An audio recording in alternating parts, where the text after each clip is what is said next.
அடுத்த கட்டமாக இந்த வருடம் நிறைய, அதாவது குறைந்தபட்சம் 15,000 பேரையாவது வேலைக்கு எடுக்க வேண்டிய இடத்துல இருக்கோம். ஏன்னா நம்ம ஆல்ரெடி வந்து 70,000 பேர் ஷார்ட்டேஜில் இருக்கும் இன்றைக்கி இருக்கிற சூழ்நிலையில். ஸோ அதில் முதல் கட்டமாக 15,000 பேராவது எடுக்க வேண்டிய கட்டாயத்தில் இருக்கோம். ஸோ அதற்கான ப்ரொப்போசலை தயார் செஞ்சிட்ருக்கோம். அதை முதல்வர் பார்த்து சரிபார்த்து அதுக்கப்புறம் முதல்வரின் ஒப்புதல் பேரில் அடுத்த கட்டமாக அதையும் கொண்டு போய் நம்ம இந்த வருடம் வந்து 15,000 பேரையாவது பணியில் எடுக்கும் வேலைகளை செய்வோம். ஸோ ஒவ்வொரு இடத்துலையும் நம்ம மின்சார வாரியத்தை சீரமைக்கும் பணிகளை எல்லா கட்டத்திலையும் செஞ்சுட்டு வரோம். ஸோ எல்லா துறைகளிலும் அதில் இருக்க எல்லா டிபார்ட்மெண்ட்டையும் செஞ்சுட்டு வரோம். கண்டிப்பாக ஊழியர்களுக்கு தேவையான அனைத்தையும் அவங்களுக்கு என்னென்ன கிடைக்க வேண்டிய இதெல்லாம் வந்து நியாயமாக கிடைக்க வேண்டும். ஸோ அதையும் செய்து கொண்டு வருகிறோம். கண்டிப்பாக வர காலத்தில் அதே மாதிரி செய்வோம். ப்ரமோஷன்ஸு இப்போ தான் இனிஷியேட் பண்ணிச்சோம். இப்போ இனிஷியேட் பண்ணி ஒரு வாரத்தில் கொடுக்கப்பட்டுச்சு. இது அவங்களுடைய இப்போ அவங்களே பேசியிருப்பாங்க. நீங்கள் முடிஞ்ச பிறகு எல்லாம் இங்கே இருக்கிற அனைத்து சேர்ப்பு யார் ப்ரொமோஷன் வாங்கலாம் அவங்கள்ட்ட நீங்களே பேசிக்கலாம்.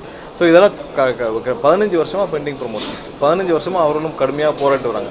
நாங்கள் ஆட்சிக்கு வந்த பிறகு, நான் அமைச்சராக வந்த பிறகு என்னை வந்து அவங்க சங்கத்திலேருந்து சந்தித்த பிறகு அவங்களுடைய பெண்டிங் என்னென்னலாம் கோர்ட் ஆர்டர்ஸ் வாங்கினதெல்லாம் காட்டினாங்க. Okay, fine. Let me go.